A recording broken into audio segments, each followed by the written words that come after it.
So we're going to start talking about the challenges for the United States. And I think the first thing we do, usually it's one of those snapshot evaluations of the United States in 1788 and 1789, when Washington is about to take office, and the challenges for the first government. So we're going to talk about that. Two sets of notes that are already up on Moodle, the first Congress, and then what they actually did when the government met. What were their priorities and what did they have to deal with?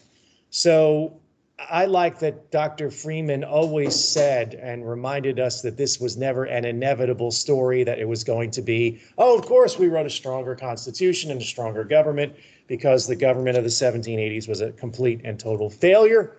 That wasn't the case. If it was, it would have been a breeze to get ratification through, which it was not. It was difficult. That's one of the reasons why the Constitutional Convention, when they left, they said, we're not putting this directly to the people. Rhode Island did, and it got voted down overwhelmingly. But Rhode Island wasn't at the convention. So what we're going to do is bypass the state legislatures and set up ratification conventions whose sole and only purpose is to just say yes or no on the Constitution.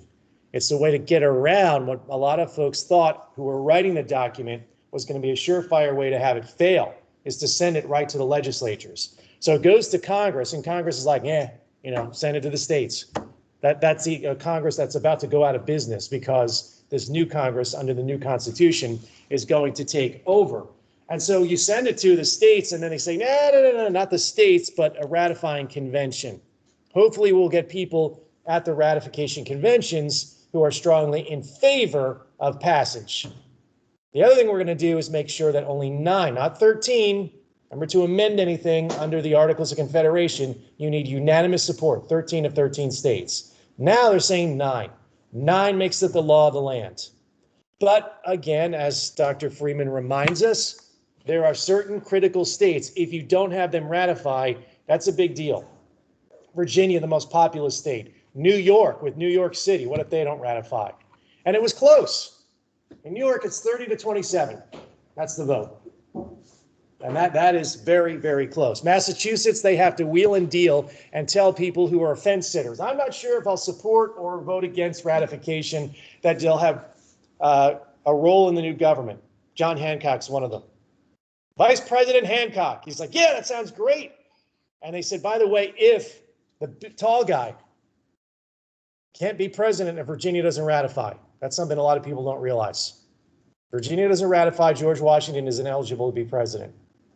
How does President Hancock sound? He's like, pretty sweet, except that they don't offer him the vice presidency. Virginia, by a fairly close vote, does ratify. And what tips the scales in several of these states is a promise, a gentleman's agreement, we might say, to draft a Bill of Rights, a protection of individual liberties, codified, and that will later be a part of the Constitution. Let's keep in mind, we always lump these things together, but the Constitution is as it stands, on its own. And that's what the group in the different states has to vote on.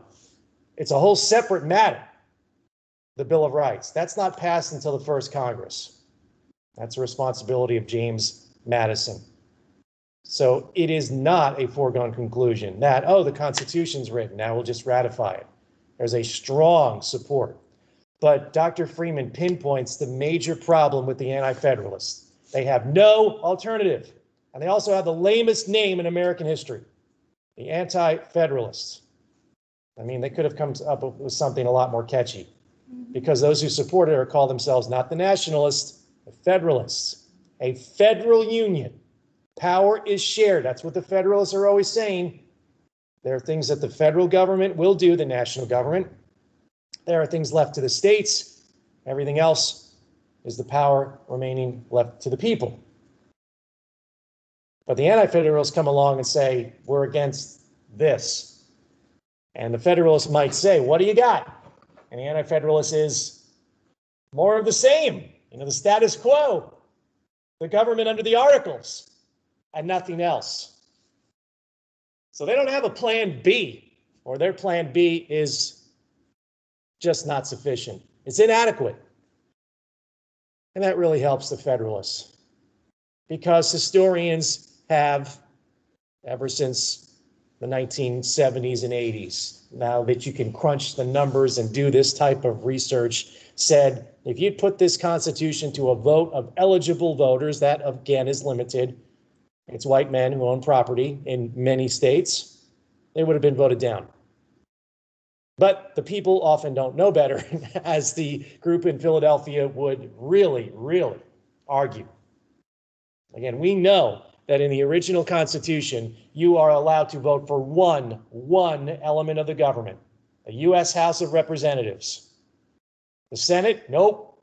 We don't have direct election for senators until World War I, about 1913. President, nope. You're choosing an elector, and the state is determining how those electors are not only certified, but they determine who is an elector. That's what you're voting for. Why? Look, I've got no better answer than this. The founders didn't trust you with something as important as the office of president. Now, we can say we want to change it. We haven't. It should be the popular vote. Okay. Maybe, maybe not. But it also means that presidential candidates may only campaign in a few states. Well, that seems to be the case now, but we talk about changing it and we haven't changed it. I don't think we're going to ever. If we do, again, you need a constitutional amendment. It's happened 26 times, some 27 times, so it doesn't happen a lot. By the way, out of those 26 or 7, 10 are the Bill of Rights. So in 200 years, we've amended the Constitution less than 20 times. Now, one repealed, one changes things, several of them are absolutely and completely necessary, giving the franchise to former slaves, women, changing the voting age to 18, prohibition, which I don't get political, folks, it was a bad idea. Repealing prohibition, and the income tax. I'm just going to bite my tongue on that one. But nevertheless, and then the 14th Amendment, which is in play now.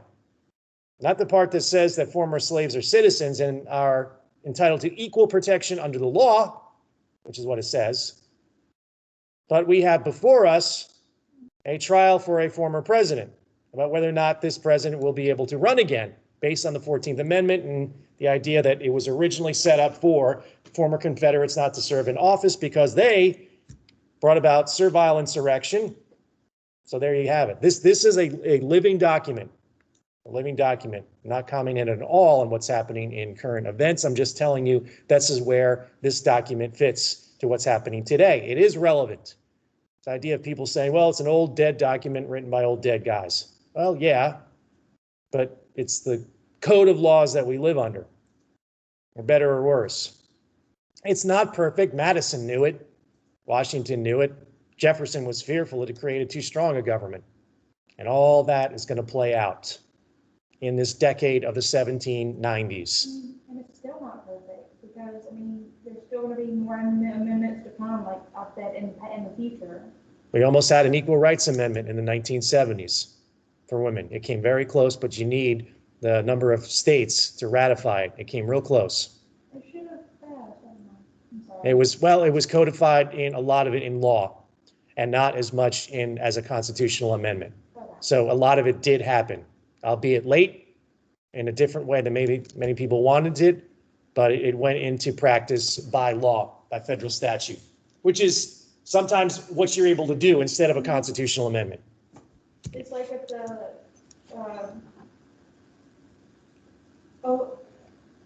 Oberfeld or whatever. Say again? Like that legalized gay marriage in all states. Sure, yeah. Exactly, yeah. It basically went into, I mean, or judicial fiat, in other words, meaning that it interprets part of the Constitution. Absolutely. So what about the first government here? Let's discuss some of the challenges that it has, because it begins less than 2 years after the Constitutional Convention. 1789, it's going to go into effect. Not all 13 states had ratified the document. That's a challenge. Or 13 in 1789. But this is a story of epic political combat. Vivid personalities, clashing ideals, and extraordinary determination. That's the best summary I can come up with. And you're going to see it all play out in the Freeman book as we deal with the 1780s and 90s. In the meantime, this group has to breathe life into this document, the Constitution, and establish precedents by which we still live under. But they also set the stage for battles that continue to this day. What are they? Sectional rivalries, North-South, and now we would add, of course, the West. Literal versus flexible interpretation. What in the world does necessary and proper mean? Ask 5 different people, they'll say 5 different things. Literal versus what kind of? Sure, literal versus flexible. Said differently, strict construction versus a more elastic interpretation. Okay, the phrases in the Constitution are vague. Dr. Freeman went over this. This is a group of people that can refer to a slave and not use the word slave because it ain't in the document. Federal versus state power. There's another issue. This is left unsaid. These are the unknowns in the American first government. I'll say them again. Sectional rivalries, literal versus flexible interpretations, federal versus state power. Tensions among the different branches of government. They might say back then, and we still would today, the prerogatives of the executive versus the legislative branch. Who's going to step on toes? And there's other challenges, protection of individual rights. We don't have any written down. The states did. The states redrafted their constitutions and explicitly put a Bill of Rights. Individual liberties and freedoms by which the state government could not trample. You don't have one yet in the federal Constitution. It's not part of the Constitution. We throw them together. It's incorrect to do that because they're separate. They're a couple of years apart. Other issues, compromise. Is it possible? Madison hoped so. In his most famous Federalist, he said, extend the sphere. It turns political wisdom on its head. Established ideas that you could actually, in a continental-sized republic, bring about and have true compromise, a middle ground. It sounds far-fetched, and hell, it is far-fetched when we're talking about the current situation. But they were really taking established notions of how politics works and completely blowing them up. Maybe it was being overly optimistic. I don't know. Compromise. And of course, throw in finance and the military. So you've got a lot to deal with. So in the winter of 1789, the United States wobbles on a weak rump government. By that, I mean a truncated, or we might say limited, as far as the full membership in Congress, because we're still operating with the Articles of Confederation. There's hardly a quorum because no one shows up for the old Confederation Congress. Not enough people to, actually call it into order. The nation in 1789 is an alliance of 11 sovereign states. That's accurate to the characterization of the nation. An alliance of 11 sovereign states. Well, I say 11 because North Carolina and Rhode Island are not in it yet. North Carolina waited on the vote and eventually would approve it. Rhode Island, the same thing. Or as one individual said, our present confederation is not very much unlike the monster Nebuchadnezzar, which was composed of brass, clay, and iron. Mm-hmm. There you have it. Great summary. The nation is vast, or vast, depending on how you pronounce it. But the vast nation, 1,200 miles from Maine to Georgia. This is in 1789. We're not even talking about the continental United States. 500 miles inland from the coast with 4 distinct regions, because you can count the West, New England, the Middle Colonies, the South, and the West.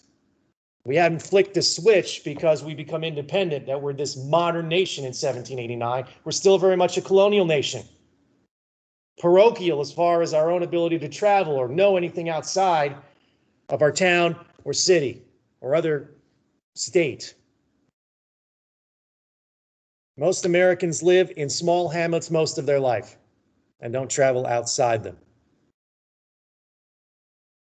And they had only cut out some existence from the wilderness within the last generation or two. They are still very much, as a nation, living on the frontier. The United States, as far as Europe is concerned, is a frontier. Absolutely. 1/2 of the population of 3 million, that's the population of the United States in 1789. 1/2 is of English stock, meaning the other half isn't. Always, again, amazes me that we have this revolution against Great Britain, and in some colonies, less than half the people are actually English. So they're probably French and Spanish. And Dutch and African, yes. 20% of the population is enslaved. 1/5. 90% of that population enslaved lives in the South. There is much distrust, as folks from New England thought Pennsylvania, they're polar opposites. And every colony, now every state, has its own backstory. It's a wonder that they even functioned under the English government. Well, for the most part, the English liked the fact that they were independent colonies with no central government. It made it easier to govern. And it made them harder to, rise up with a common cause and throw off Great Britain. This is the big question in 1789. Could the government work? You have an elected president, tall guy, with few firm ideas about what the job entailed. No one's surprised Washington, once Virginia ratifies, is chosen unanimously by all of the electors. The electors cast 2 ballots, one for president, one for vice president. John Adams finishes a distant second place. Of course, he is outraged at this, that he finished so far behind George Washington, to which Abigail, his wife, always the voice of reason, cooling the demons that lived inside John Adams, telling him, you finished second, like it's Washington and you. This is a referendum on the people associated with the revolution, and you finished second, John, ahead of a lot of pretty prominent individuals. To which he, I guess, got some joy in that, although he does and has no idea what he's supposed to do as vice president. Neither did really anybody else. So what does Washington find himself ahead of? Well, an executive branch with no executive departments. The Constitution doesn't say, hey, everybody, we're going to spell out 4 different cabinet positions. Nope. There are federal employees. They're basically just a few clerks. There's no Supreme Court or court system. Congress has no majority. I mean, what are the political parties in 1789? Some people who were kind of for the Constitution and some that weren't? Yeah, I guess that's accurate. There are no political parties because the founders don't want political parties. We said it's one of their failures with their legacy. The idea to allow for and expect that parties would exist. They didn't, and they did develop. There's no structure of the federal government or even any basic procedures with how to operate. So not surprisingly, the rumor mill is filled and swirling with the possibility of foreign subversion. People in outside the United States want to divide and conquer the U.S. Well, we're doing a pretty good job of that on our own. What about French, British, Spanish infiltration in the government? Cabals, meaning conspiracies. That's what they called them back then. A cabal, C-A-B-A-L. Indian attacks in the frontier and the tenuous hold that the nation has on the West. How are they going to settle it? Well, at least the Confederation put a process in place. That only applied to the Northwest territories. The Southwest was an utter mess. Mentioned Kentucky again and again. Lawsuits, violence, and just massive disorganization. So the nation is connected by lax and feeble cords, which would break away if the West joined with Spanish Louisiana or Vermont joined with British Canada. The Creeks are amassing on the Georgia border, and the Spanish provide an escape to slaves in the Southwest Territories. It's a magnet for slaves who want to move from Georgia or South Carolina into areas of the Southwest. Why not? Why wouldn't they? The finances in the United States are also pretty bad. Again, this is 1789 money. I know it's chump change in 2021 money, but nevertheless, I will give you the figures. The United States owes $2 million in overdue interest. A lot of people can write a check for that these days.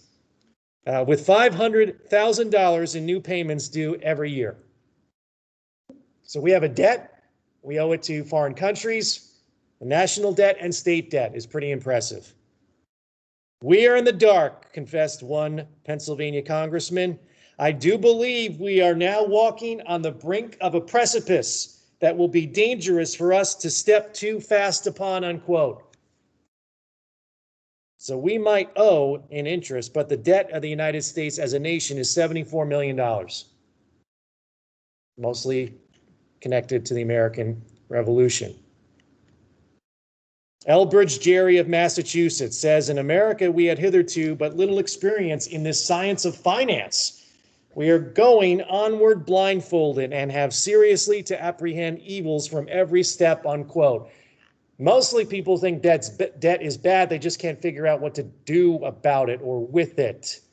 You know, the nation of Great Britain manages with a debt and to pay the interest on the debt, to service the debt is the expression back then and today, because that's about the best we can do in the United States. Actively try to pay the interest on the debt. The principle of it? Never. Well, maybe, but who knows? And, you know, we have to look at our credit rating back then and today. We borrow money against future generations and from other countries, some of which do not like us all that much. And so debt is real and it is important. The days of the United States being a world titan of trade and economic power are only a blink in the eye of a few financiers. Crazy dreamers, you might say. No one expects that to happen. 3 banks exist in the United States in 1789. Corporations? Yeah, we have some. Turnpike companies. Folks that get a charter from a state and then go out and find stockholders, everyday folks who will buy stock to build a road and get their money back from charging people to use the roads, tolls. That's the corporations in the United States in 1789. Money appears in no less than 50 scattered currencies in the United States. There's no uniform currency. You have to literally exchange money at state borders. Madison would lead the first Congress, and that is a good thing. But at the end of the day, he's only a congressman from Virginia. A little bit about Madison. Madison wins the first congressional seat. He wants to be a senator, but 2 others get the job, and they are both anti-federalists. One of them is his, at this time in his life, political rival, future President James Monroe, who was against the Constitution in 1788. James Madison wins his House seat by 326 votes. Okay. What did he wanted to be again? Yeah, Madison wanted to be one of 2 U.S. senators from his home state. And back then, the state legislature chose the senators, and they chose 2 other individuals and not Madison. So he ran for the People's Chamber, the House, that's the only part of the government directly voted on by the people. Madison's main theme as a congressman, gain the confidence of the American public. That's Madison's goal. That's Washington's goal as well. Madison is the prime minister, basically for the Washington administration. And he rushes to put the measures through in the first Congress. He writes the inaugural address for George Washington. Washington, again, inaugurated April 1789. It's a 500-word address. It takes him 15 minutes to deliver it. People look at him and say his hands are trembling when he reads it. This is a guy who several times almost got shot and killed during the French and Indian War and during battles in the American Revolution, sometimes standing in between the British and American lines to rally the soldiers. Some of his officers basically put their hat and covered and said, next time I take my hat off, I see Washington's going to be dead on the ground. Nothing ever happened. And yet here he is, hands shaking, delivering the address. So Madison writes it, and then you got to love this. Madison writes the response, Congress's response to the inaugural. So he just answers himself because he writes the inaugural address, and then he writes Congress reacting. You know, Congress has, again, uncharted ground. What do? The president has just been sworn in. He feels the need to do this. He takes the oath. We don't know if Washington says, so help me God at the end. Some people heard it, other people didn't. But he's now walking on that untrodden ground. And so Madison looks at what Washington said and then answers it from the congressional point of view. The Congress people would have asked him to do that. Okay. We have in Congress, the one that he will be a member of, Madison, a diverse and individualistic group. In the first Congress, there are 95 members, mostly youthful lot in their 30s and 40s. There were some standouts that I'll highlight for you. You know about some of them from the book. Roger Sherman is from Connecticut, and he had produced the Compromise, the Connecticut Compromise, and allowed for a different role in each chamber. We know we had the convention. Madison wanted both House and Senate to be based on population. Wasn't going to happen. Instead, they have a compromise where the Senate has an equal number, because in Madison's plan, a lot of the small population states said, we'll just be trampled over. So that's why we create population in the House, the Senate, 2 and no more. Every state gets 2. Connecticut, Rhode Island, Virginia, New York, Massachusetts. Oliver Ellsworth is a Yale-educated man who was born poor and would help develop the judicial branch. So again, there are some standouts here. Richard Henry Lee was elected to the Senate from Virginia. He had been in public life for 40 years and regarded as one of the finest orators in the United States. Lee introduces the resolution in June 1776, basically declaring the colonies independent. And then in July, it's voted on. Elbridge Gerry from Massachusetts signed the Declaration and becomes a critic of the centralized government, an anti-federalist. Elias Boudinot of New Jersey is an evangelical Presbyterian who had spent his fortune supplying the Continental Army at one point during the Revolution. And finally, Robert Morris. We know a little about Morris, the financier he was called, one of the richest men in North America. He was also Ralph Izard of South Carolina, who owns 500 slaves and 4,300 acres in his home state. Just a few of the individuals there. The self-described Federalists, going back here to the notes, you see the breakdown, hold 22 of 23 seats in the Senate.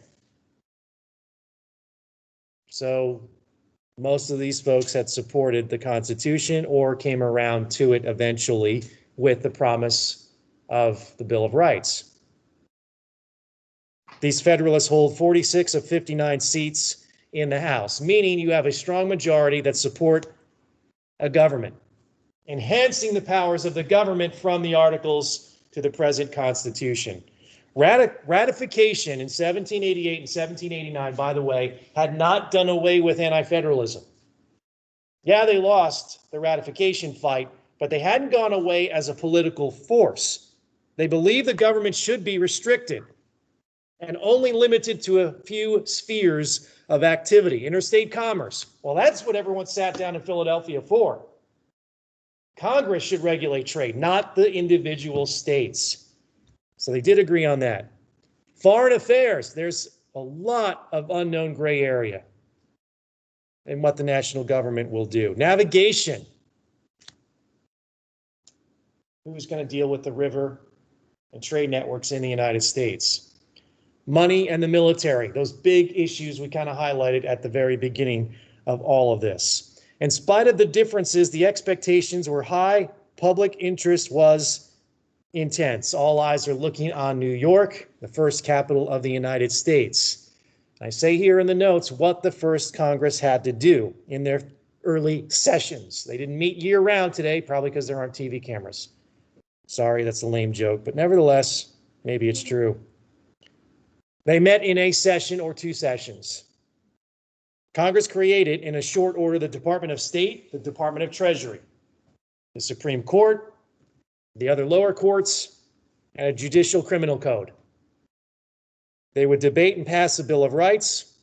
They passed the first tax on imports. They put together a financial plan. All of this we're going to get into detail about.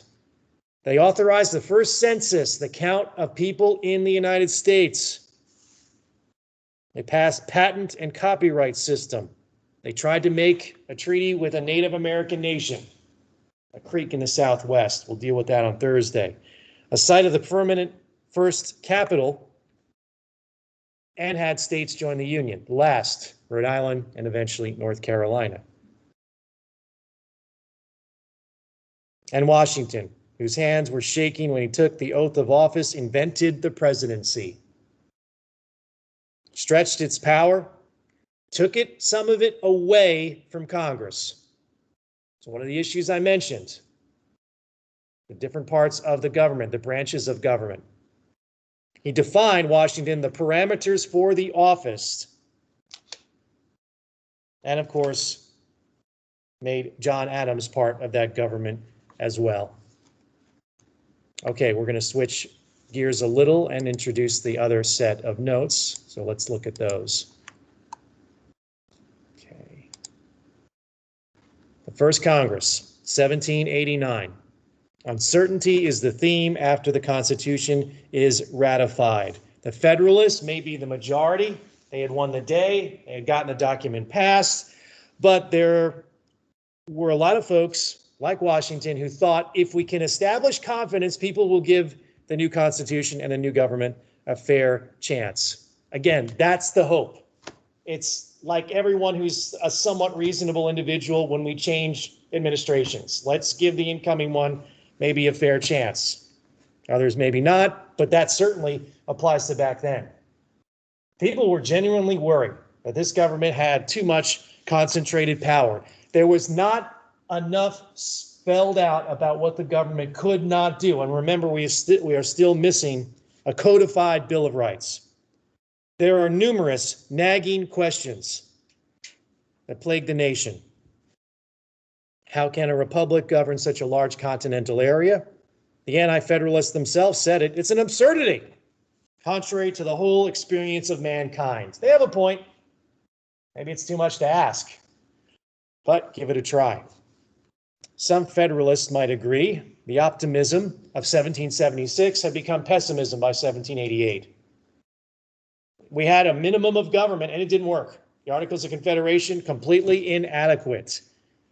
Some were still saying, like Adams, and it always would be connected to him, and like Hamilton, maybe some vestiges of monarchy would have to return for the safety of the nation. Hard to admit it, but it might be an absolute necessity. Maybe it's the only thing we can do to save the states from themselves and save the people from themselves. You don't have this style of government. It doesn't work. It hasn't worked in the past. Okay, maybe the tiny little Swiss cantonments and Greek city-states had this kind of republic. But for the most part, throughout history, nothing else like it has happened. And we assume, oh, it's always going to work because we got good people in charge. But back then, people were not as confident. But where does the United States have advantages? When we're talking about power and where it exists, would Washington be able to say that, yeah, we can give it a fair chance? Because one of those issues that I mentioned before was state versus national power. And the power that is not delegated to these branches of government, these federal divide, the federalism, the shared power, would then reside with the people. What is actually left with the people? Uncertain. But we do have some assets, which might give the whole experiment a chance at survival. What does the United States have going for it? Number one, we're an ocean away from the meddling Europeans.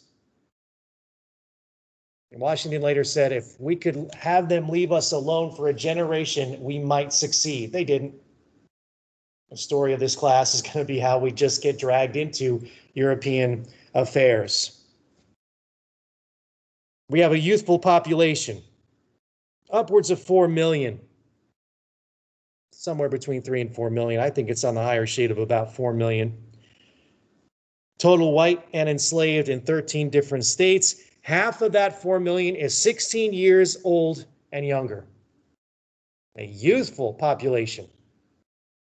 They didn't know it probably at the time, but we can probably figure it out now with some accuracy. We have a broad dispersion of property ownership. A lot more people own land in the United States than in Europe. It is, of course, among white males, but it compares very favorably to the old world. We also have a commitment to Republican government going back to colonial days. We had governed ourselves, in spite of what the British said. We insisted on legislative control going back to 1619 in Virginia and the House of Burgesses. Yes, it wasn't a democratic process like we're familiar with. It wasn't even a process that people in Virginia in 1790 would be familiar with. Nevertheless, there was a hope of this type of government, Republican, where you have a republic govern and make decisions for the people. The last, and it cannot be underestimated, is confidence in the first chief executive, George Washington. Bad things can't happen if he's in charge. That's the mindset of a lot of people. He steered us through the revolution. Yeah, it took a while. Congress probably didn't help him, but with him, we know we probably won't go to and divert into a monarchy because he has no interest in it. He's expressed it for the last 10 years. So where do we begin with looking at the government? Well, the first part of the Constitution is Article 1. Article 1 is the longest in the Constitution. It talks about the legislative branch. Article 3 is the shortest, one of the shortest, deals with the judicial. You pick up a pocket edition of the Constitution, it's like a page. But Article 1 is Congress. And so Congress and the role of Congress is spelled out in detail. It is the government for the United States while they wait to basically swear in Washington. So the elections happen. Congress will meet in April 1789. Washington will be sworn in later that month. They have no clear ideas what they're supposed to do next. The congressmen have, again, most of them being pro-federalist, pro-stronger government. They've got an agenda in their mind. They've got to get it to go through. And they have a majority as well. That's the other strength. There are like-minded people in the first Congress, in the House and Senate. Washington is someone who thinks, yes, I lived through the weaknesses of the Congress in the 1770s and 80s. He tries to remain above the fray, not part of a political party. He's going to be part of a political party because he takes sides on issues. Can the president do this? Can the government do that? Where does Indian policy come from? Congress or the president, the executive branch? If you steer towards one of those two solutions, you've already made yourself somewhat partisan, like it or not. The first Congress has a unique challenge. Some are awed by what lay ahead. There is a host of challenges to tackle, the first being working on the proposed amendments to the Constitution that were promised in the ratification conventions in the different states. They also, at the same time, we had the joke recently, right? I believe it was the Speaker of the House said, Congress can walk and chew gum. I'm not as assured. Nevertheless, this Congress had to walk and chew gum. This is maybe one of the most important Congresses. We have a lot of important Congresses in American history. Clearly, the first Congress, not just because it's the first, but what it had to do. I mean, during the middle of the Civil War, we have a really important Congress. They completely changed the role of government. Temporary income tax, the Transcontinental Railroad, the land-grant colleges, the A&M colleges, in other words, were founded during the Civil War.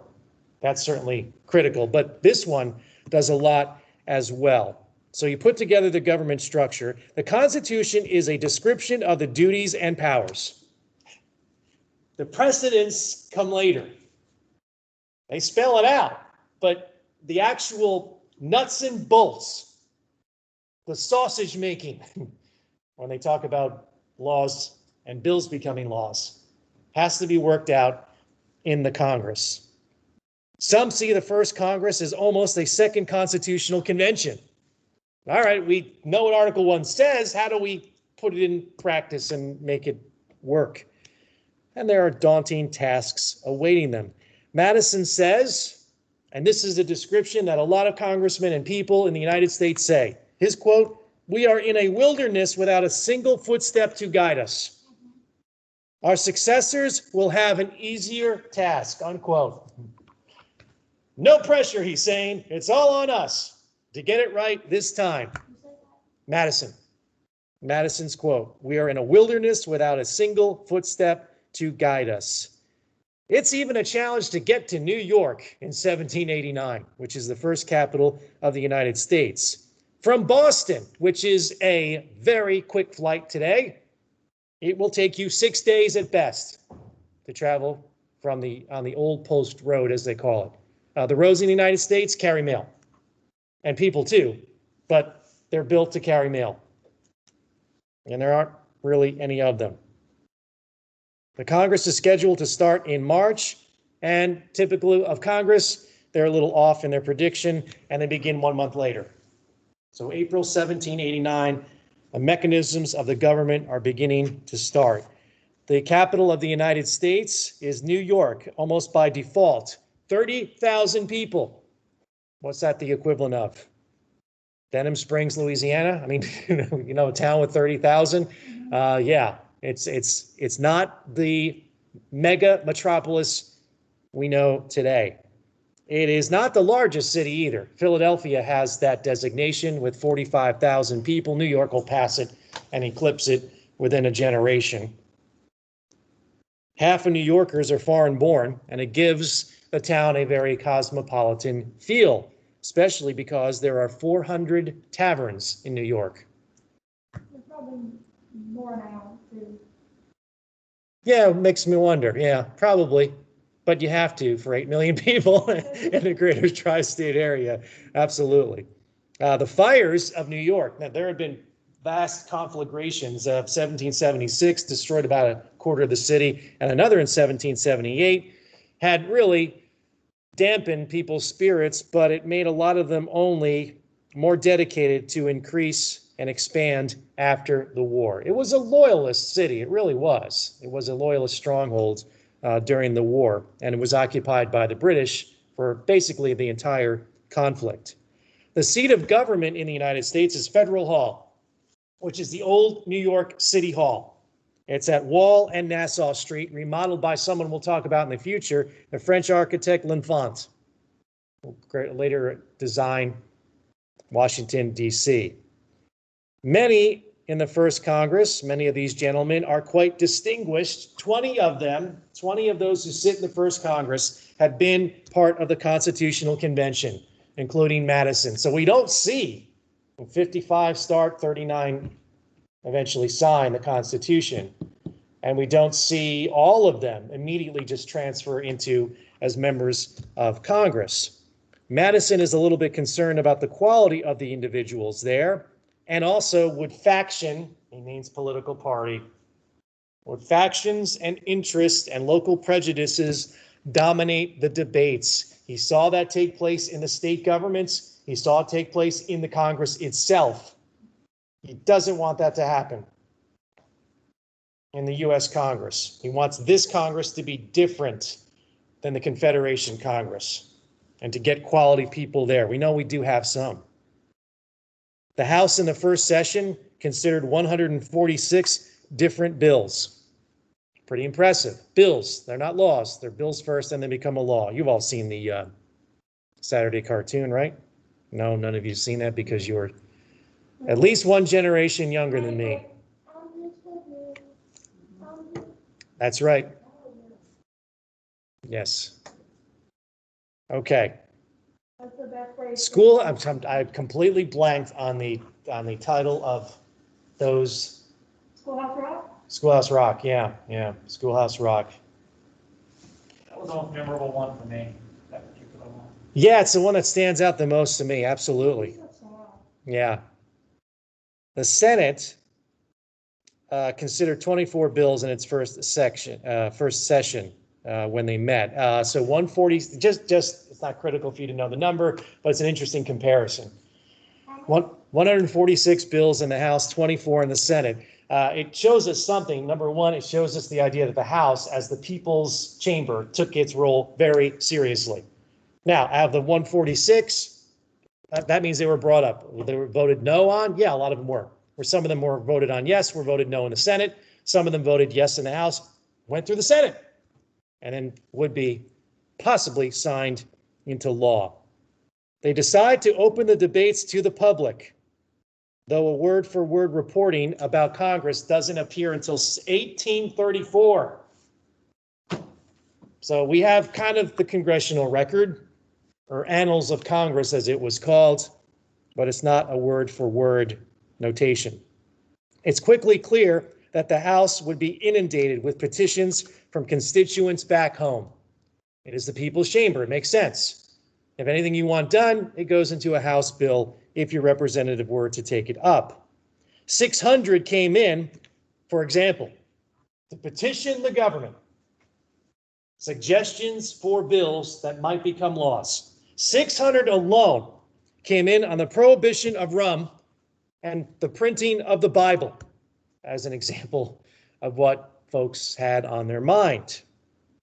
This is the only way for American people to get ideas to the government. You ask your House member to draft legislation. The Senate. The Senate considered itself the upper chamber, not just because it met on the second floor and the House met on the first floor, but that was part of it. The upper chamber. They're not sure what to do or what take they should have on representing the states, but they were sure one thing: there are fewer of us, our term is longer, and so that means we have a certain class and dignity to the Senate chamber. While the House hammers out plans for the executive and revenue measures, the Senate was basically bored. Any bills that go through the House might pass over to the Senate, but they really didn't seem early on to have a lot to do. They discussed ceremony, they discussed ritual. Their initial piece of legislation during the first session was the judiciary. Typically, senators came in for the day and left at 2. That's when supper was. Just to keep up appearances and look kind of busy. 2 in the afternoon? Yeah, Senate didn't have a lot to do. But that was dinner or lunch? It was what we considered a late lunch. They had their big meal in the early afternoon and a light dinner.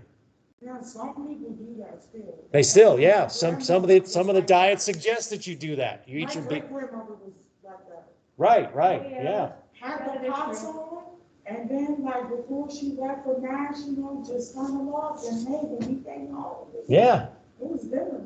yeah. And then breakfast the next day would be maybe leftovers from the previous supper. Yeah, it was an ordeal to cook back then, remember. Especially Italian families, because that was meatball and spaghetti. Yeah, my great grandma would make them before mass every Sunday. Yeah. So the Senate was not as occupied with day-to-day business. It's lucky for them that the public, the Senate, has no clue what they do because the Senate debates were closed. The House open, Senate closed. Because what they argued about would make us back then and today pretty much laugh. One of the things they debated was how to receive the president. When the president stepped into the Senate chamber, how should he be addressed? How should senators themselves be addressed? Their title. What should their title be? This is what occupied their mind. And they debate, I kid you not. They ransacked ancient texts to get answers. What did the framers have in mind? Yeah, the idea that back then it was a simpler time where we didn't have partisanship and petty. Yeah, right. It was rancorous and it was petty and small from the very beginning. You're reading it in the book. And then they fought duels when they disagreed. And then they just came to the conclusion, let's just be Mr. President. Exactly. Congressman, Exactly. Senator. I'm like, it's just so simple, or whatever, or Mrs. This is where they say we've come up with a title in the Constitution, but what is the everyday use of how you address these folks? Vice President John Adams was particularly confused. His job description is 2 offices in one as vice president. And he says, quote, I am nothing, but I may be everything, unquote. Maybe that's why some people made fun of him, that his chair was big enough to seat 2 people. They gave Vice President Adams, who is president of the Senate, technically. We know this now. The vice president, And he only sits in if there's an. Mrs. Harris, will be able to cast a deciding vote if the Senate is tied. I'm sorry, but we know. But they cannot participate in the debates. But they're. It's somewhat limited. What happens when the president comes into the chamber? Is the president, because it's the president of the United States, the president of the Senate? We're so confused. This is where they spend their time. And that's Adams kind of throws up his hands. They throw up their hands talking about the title. His High Excellency and Defender of all American Rights. That's too majestic. That is what they said. And then they eventually came up with, what about just Mr. President? Everyone was like, okay, let's just go with that. John Adams is the reason why the vice president cannot participate in the Senate debates, because he thought he was basically a senator. And John Adams liked to talk, and John Adams didn't think everyone around him was worthy of John Adams. So one of the first things the Senate does is say the vice president, while presiding in the Senate, cannot speak. So we can thank John Adams for that development. When the inauguration comes around, do you stand or do you sit? How should different folks behave? Washington was escorted out to the balcony where he takes the oath of office in New York so all the folks could watch. The Chancellor of New York, Robert Livingston, supervised. Washington did, we know, kiss the Bible after he took the oath and may or may not have said, "So help me God." We know now it is part of the oath that the president takes. The oath, by the way, is in the Constitution. And to the best of my ability, protect, defend the United States Constitution. So help me God, which that part wasn't in, but it's been kind of taken out as tradition. Some said, as he gave his first inaugural address, he looked more nervous than when guns were pointed at him during the American Revolution. He wasn't a public speaker, he was a general. Right. I mean, Right. that's not his Yeah, sport. but the idea that the fear factor was greater than when he had a row of muskets waved in his general direction, I think says something about him thinking this is, the untrodden ground, the path in the forest without a path. He is more than anyone else cognizant and conscious of that fact. He tells Henry Knox, his close confidant, that taking the job, quote, accompanied me with feelings not unlike those of a culprit who was going to his place of execution, unquote. So there's Washington's kind of take on, oh gosh, I'm president now. what's going to happen. There's very little guidance about what Congress should do when it's in session. The first priority for many, however, is to put some protections on the people. And that should be added as soon as possible. Most of the public was shocked that the federal charter did not have what many states contain, a Bill of Rights. Only at the end of the Philadelphia Convention was the idea brought up, and the folks at the convention said, no, we've been here since May, for crying out loud. Let's end this. And then other people said, we have to have another constitutional convention. We will approve this document or not, and then we'll have a meeting just over the Bill of Rights. And they're like, no, no, no, no, no. No, can't do it. So it came out again at the ratification conventions in the different states. You know, it was literally a promises this or else. You know, if you go around, if you're supporting the Constitution from the very get-go, and 5 of your colleagues, or if you're in New York, and New York has a majority anti-federalist group in this convention, but the people around you, if you're in support, but you're in the minority, those who are not in support say, look, if you do this for us, we'll switch our vote in support. You can bet they made that agreement. They took that deal. Now they have to carry it through. The deal was set up at the ratification conventions. Now they have to carry it out. George Mason, who knew Washington going back to when they participated in boycotts of British goods in the 1760s, made it the key deficiency when he and other Virginians opposed ratification. George Mason is a founding father. George Mason is a revolutionary, but he just thought the Constitution did have to have this Bill of Rights. The charge was given to Madison. Madison, again, who just came off trying to scribe and take notes for the Constitutional Convention, a task that he said nearly killed him.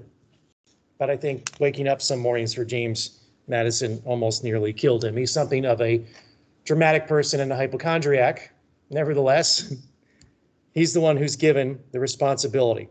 200 suggested amendments come in to James Madison from the state ratification meetings. Madison is cagey about the role the finalized version should play, and if it would actually end opposition, meaning if we pass the Bill of Rights, would we not have these political factions? And it turns out they did.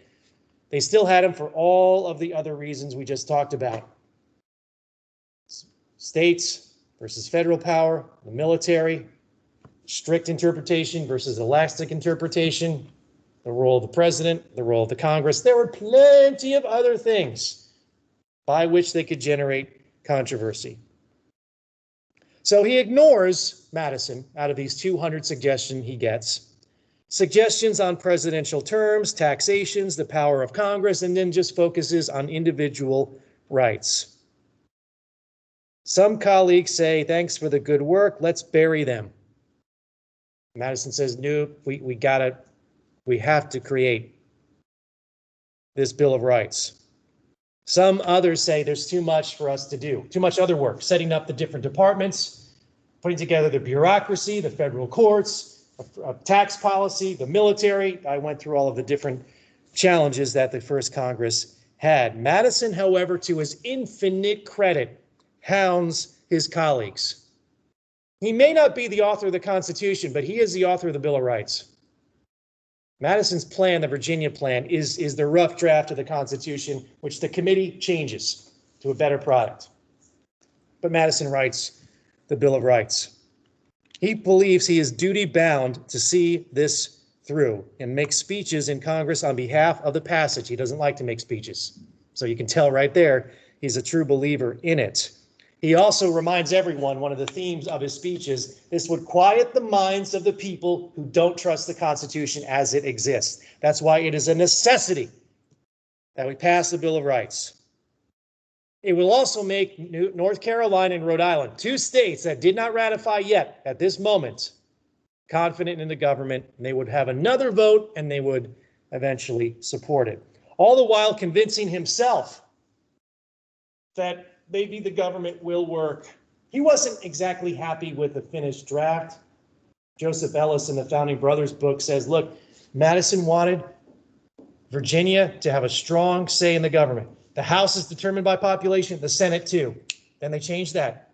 And they said Madison kind of, something of the wind went out of his sails when the Connecticut Compromise said, yes, House based on population, Senate, 2 senators for every state. That's when he was like, this is not what I wanted. But maybe the Bill of Rights would help. So the Senate eventually took these 200, Madison whittled it down to 17. Good work, Madison. From the House and made it 12. 2 got lost in the process for several years, and 12 become 10. 10 individual amendments to the Constitution are then sent to the states. There may have been a Constitution without Madison. There would not have been a Bill of Rights without Madison.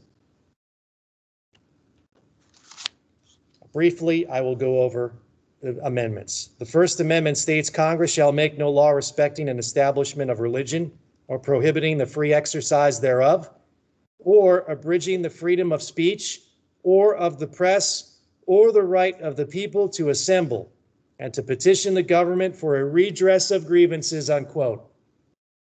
This has been the most important amendment invoked by the courts in modern times. It's applied to the federal government. It is applied to the state governments. It's controversial to say the least. Oh, wait, until we get to the Second Amendment. A well-regulated militia being necessary to the security of a free state. The right of the people to keep and bear arms shall not be infringed, unquote. Because of its awkward wording, this amendment has become one of the most controversial at present time. The founders had little awareness of the distinction drawn today between a collective and an individual right to bear arms. Some scholars will tell you they meant a collective right to bear arms because the militia was the backbone of the military. Others will tell you no, it is an individual right to bear arms. Let's keep in mind that in 1789, people carried guns. They were single-shot rifles, muskets, or pistols. Does that make any difference? Some say no, but it's controversial. And we'll just leave it at that, the right to bear arms. But they put it second, everybody. They put it second. Okay. The Third Amendment, not so controversial. Expressing a long-standing English fear of standing armies, limits the power of government to quarter troops in the homes of citizens. Not really a big deal anymore because, we build barracks for soldiers. But look, if you lived through the 1760s and you were in Boston and you had soldiers in private homes, unoccupied buildings, yeah, you could see why the Third Amendment was relevant. The Fourth Amendment prevents the government from unreasonable searches and seizures.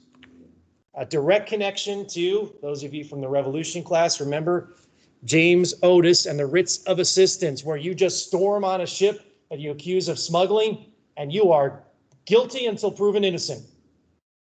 Unreasonable searches and seizures. So the connections to the 1760s, the imperial crisis, and the issue with Great Britain, right there. The Fifth Amendment guarantees the rights of those suspected of crime and prohibits the government from taking private property for public use without compensation. We know the phrase, right? I'll take the Fifth. You don't have to testify against yourself. But the magic phrase of the Fifth Amendment is the idea of due process. The Sixth Amendment recognizes the rights of criminal defendants. Pretty basic. The Seventh Amendment protects the right to jury trial in certain civil trials. Again, going back to the time of the 1760s and 70s. The Eighth Amendment prohibits excessive bail and fines and prohibits cruel and unusual punishment. Great. What in the world does that mean? We don't know. The courts have to figure that out, and they're still figuring that out. Is firing squad as an execution method cruel and unusual? Probably by today's standards, yes. Back then, no. You compare it to tar and feathering on the shredded.